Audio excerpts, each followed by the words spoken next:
দেখেন, এটা হচ্ছে ফিনল্যান্ডের one of the biggest shop, প্রিজমার একটা শাখায় আমি আসছি।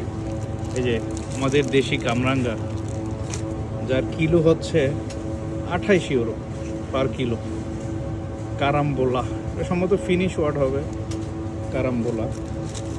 আর নিশ্চয়ই এগুলো ফিনল্যান্ডে হয় না, হয়তো ইম্পোর্ট করে। কিন্তু এত প্রাইস, এই প্রাইসে কে খাবে? আমার এটা আমি এটা আরও দেখছি, আরও কয়েকবার দেখছি এখানে এসে। কিন্তু এগুলো তো বেশি দিন থাকার কথা না, নষ্ট হয়ে যাওয়ার কথা। এই যে অলরেডি হলুদ হয়ে যাচ্ছে, তো এগুলো খায় কারা?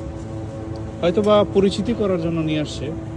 যেমন কিছু বিদেশি ফল আছে যেগুলো অ্যাভেলেবেল মানুষ খায় না, যেমন এই যে ড্রাগনের কেজি হচ্ছে 19 ইউরো। এত টাকা দিয়ে কেউ ড্রাগন খাবে ফিনল্যান্ডের মতো দেশে?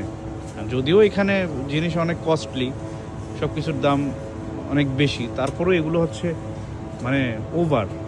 এত দাম দিয়ে জিনিস কিনে খাওয়ার মতো মানুষ ফিনল্যান্ডের মাটিতে নাই, আমার মনে হয় না অ্যাটলিস্ট।